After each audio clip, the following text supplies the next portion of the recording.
ស្វាគមន៍មកកាន់ Channel ផ្ទះឆ្នោតរបស់ Admin ថ្ងៃនេះ Admin មានលេខតម្រុយល្អៗរបស់ឆ្នោតយួនសម្រាប់ចែកជូនពុកម៉ែបងប្អូននៅថ្ងៃទី10 ខែ 12 ឆ្នាំ 2025 នេះ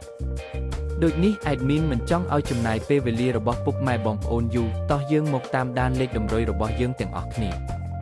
សម្រាប់លេខតម្រុយ2លេខមានលេខ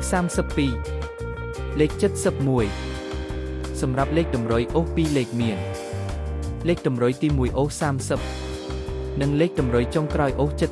70សម្រាប់លេខតម្រុយ3លេខមាន315គុណនិង